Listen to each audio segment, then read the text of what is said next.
Hi guys, this is going to be a sort of an overview on how to transcribe, or how I transcribe anyway, a solo that I like or a lick that I like, or it can apply to you guys if you're looking to transcribe.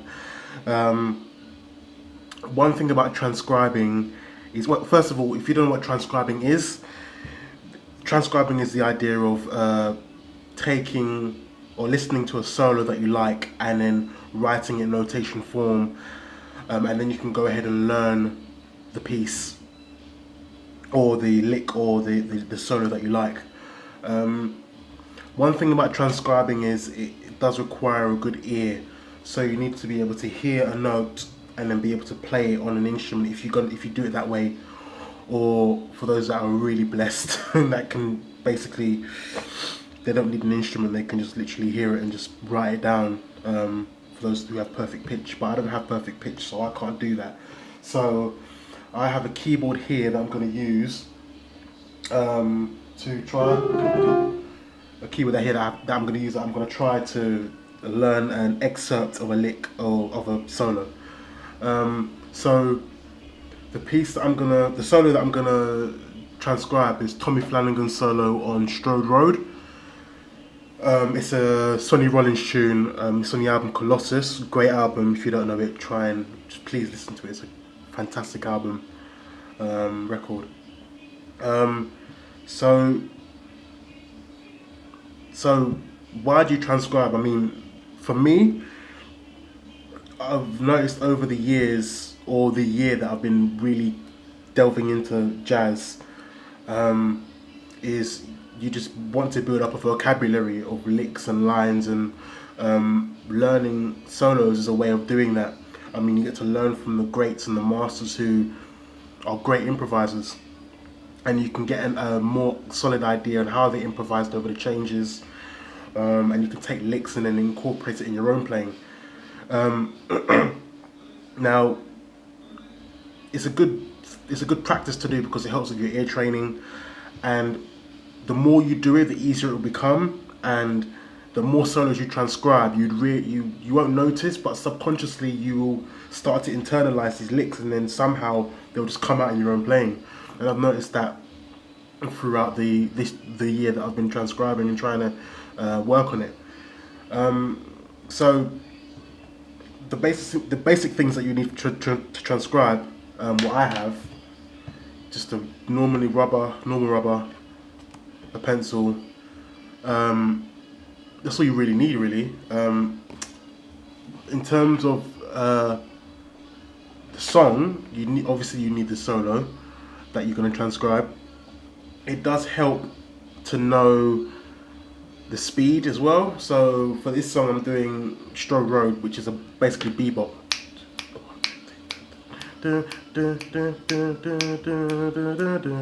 It's quite fast, so it's about 255 per crotchet. So as you can see, I've written down the tempo here. Key signature. It's not majorly important because a lot of jazz tunes go through so many changes that it may be convenient not to write key signature. But for me, for this song in general, it's in F minor, so the majority of the song is in F minor. So I wrote a key signature down anyway, and obviously a time signature if you feel like you want to write one. So transcribing, it's helpful to know the chord changes, and usually I pre-write the chord changes down, but I'm not going to on this occasion. I'm just going to write down the notes and then write the chord changes in after. So yeah, let's get to it. What you preferably need is some sort of a transcribing program, so that can be some program which can slow down, if you decide to do it that way, is to slow down the solo and then take it piece by piece and learn it piece by piece. I use a program called Transcribe, which is very good because you can slow it down really slowly without altering the pitch. It's great, and you can loop a certain section over and over again so that you get it right. Excuse me. Which is great. Some people prefer to use FL Studio or Cubase or Logic, and then they can slow it down, but I'm going to use Transcribe.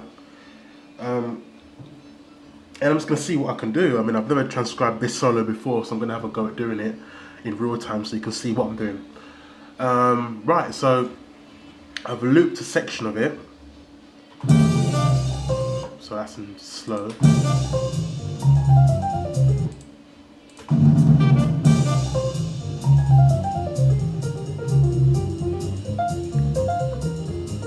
Now, upon hearing the solo,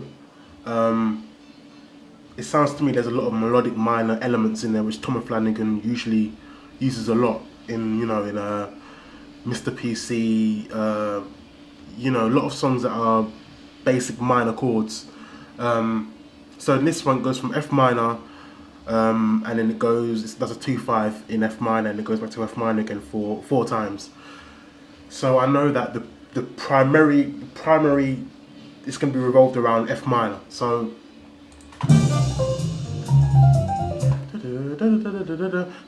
the first thing I do is try and find the downbeat, which is right there. So 1 2 da da, 1 2 da da. So that note comes in on the da da on the two and.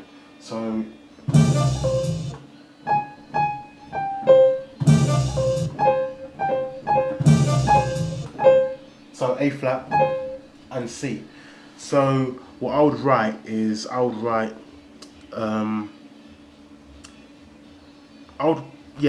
just trying to think how I would do it. I would write a crotchet rest, and a quaver rest, or for those that are in the States or another country, a quarter note rest and an eighth note rest, and then da-da. So A flat and then C. So A flat.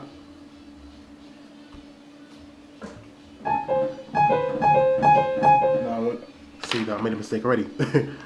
So I need to write in the right octave. So it's the A flat, the high A flat.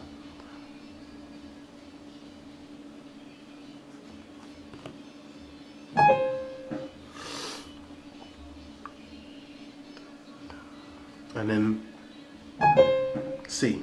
So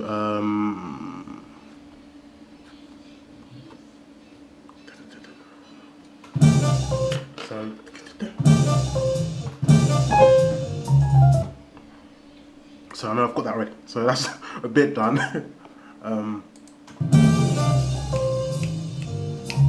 So the next part of the solo is 1 2 3 4 1 2. So it comes in on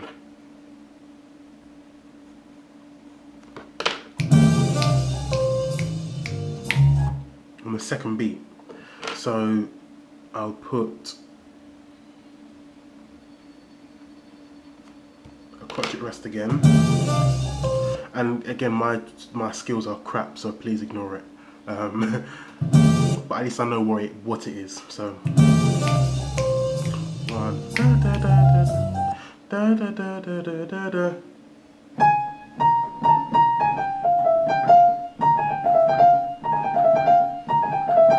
That's a classic melodic minor lick. I mean, Tommy Flanagan uses it all the time. Mr. PC, I think he does it. But, so.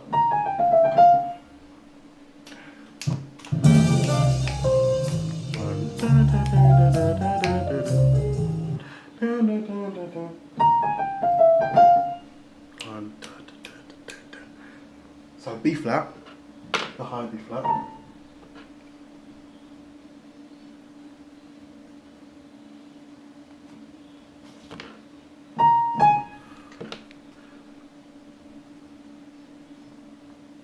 Now again, I haven't used any accidentals yet, so that's where the key signature comes in handy. So so da da.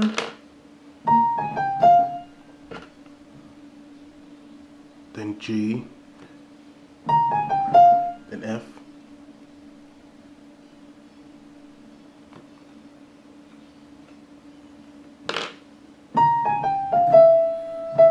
now I've got an E natural there, so which is a melodic minor. So I put an E natural, so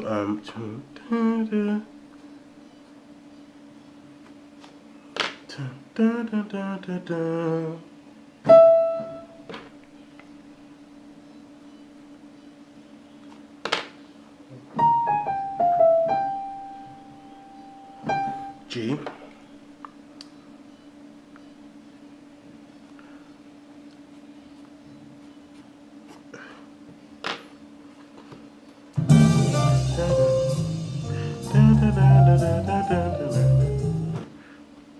so that's that bit done.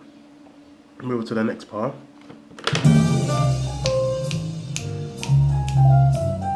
So I'm going to loop that next section, so I'm trying to find.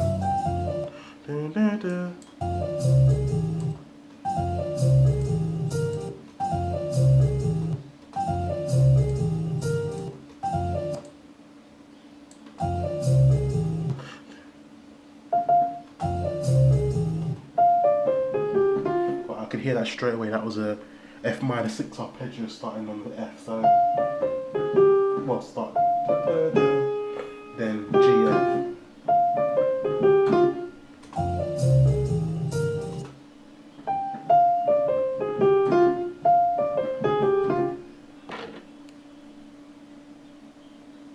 F, D natural,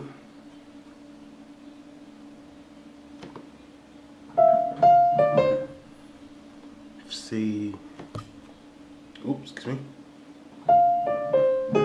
A flat,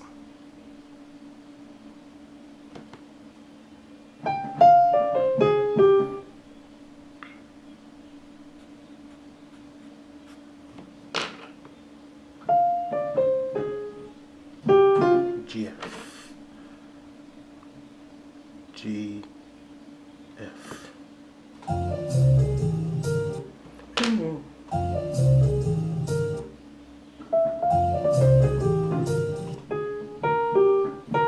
B flat and G.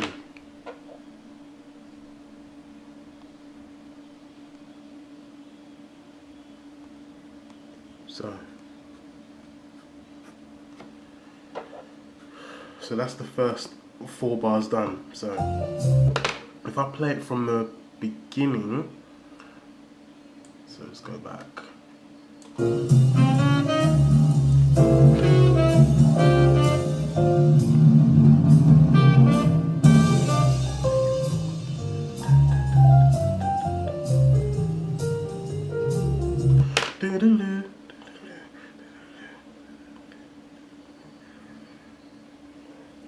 So I'm just trying to work out the rhythm next one.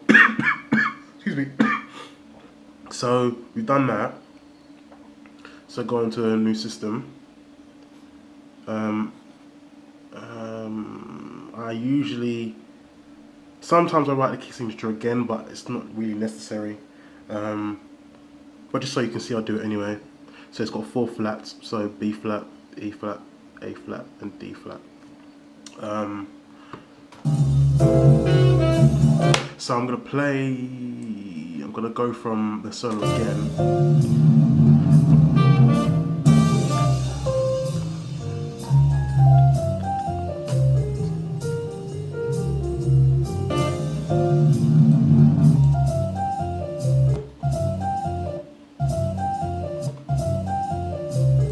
So I'm just trying to find now.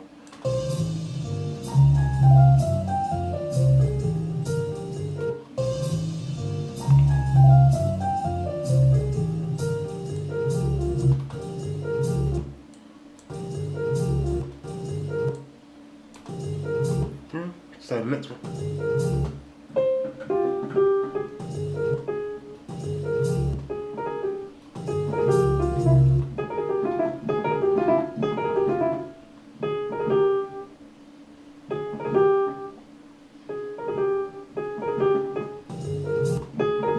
So for there, So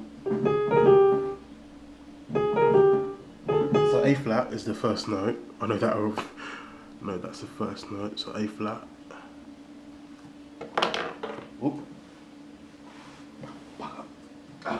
Sorry. Right. So A flat is the first note. Then B flat, A flat. So those are semiquavers or 16th notes. So A flat, B flat, and A flat.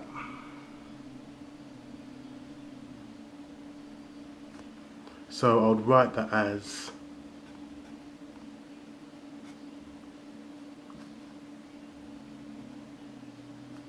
that.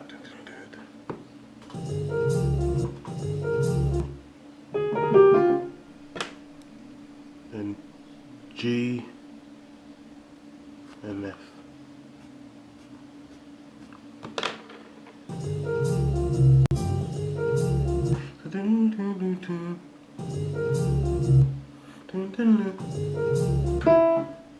Right, E. So E natural again.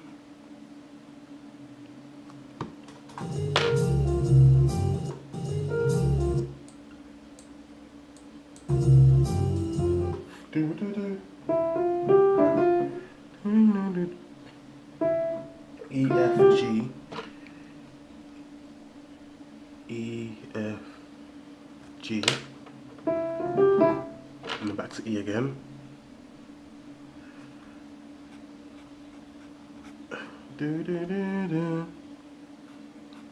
New bar.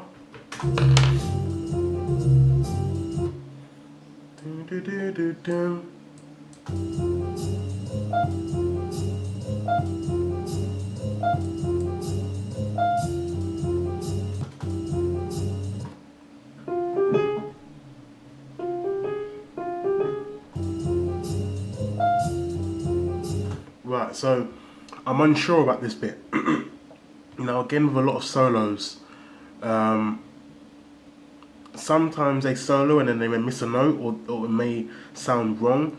So a lot of people do this and I don't know why, but I mean, I guess that's their choice. But personally, I don't write in a mistake. I write in what I think they meant and then use it and then try and make sense of it. Because some people write in the mistakes and I'm thinking you don't really need to do that. If we're in F minor and then the soloist is playing F and then they accidentally press F sharp and then they press a G, I'm not going to write in the F sharp because then the F sharp is not, if we're in F minor, the F sharp is not going to be correct, so I just write in the G instead. Just make sense of it, and then you'd have to do it exactly how they do it. I mean, it's good to do it, but at the same time, you're building up your own vocabulary, so you can use this information and then change it how you want and make your own licks. So this I'm unsure, and I've cut the speed in half, so for this one I'm just going to speed up a bit more.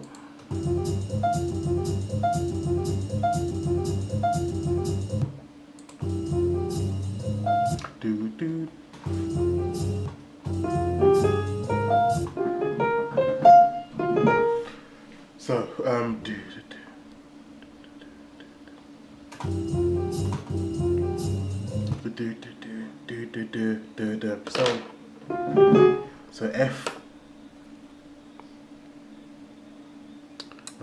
F, G, A flat.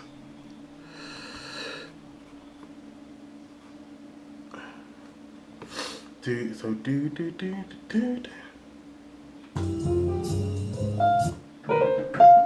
I mean, it could.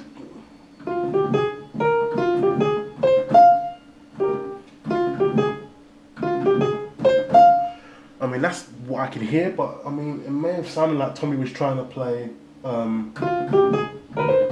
like a blues thing, but I don't think he's trying to do that. So, well, he might. I don't know. So I'm gonna write in. Oh, that's what I'm gonna write in. So da da da da da.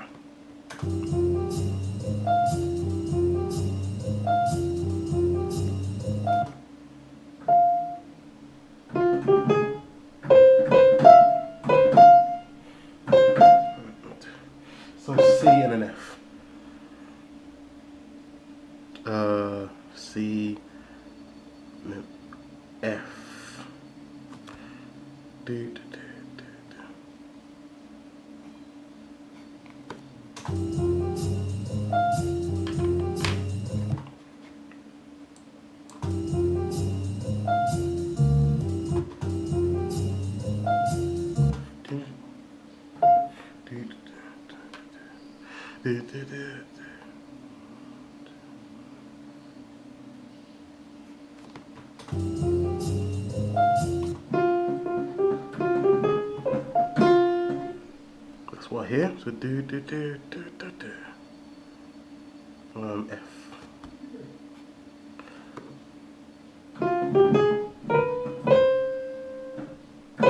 I mean, you could write a grace note if you wanted to.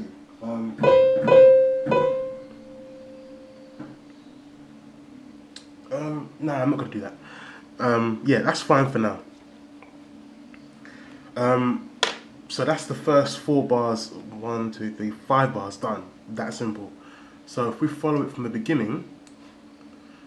So this is a very boring lesson, I know, or tutorial, but this is how I would do it. Up to speed.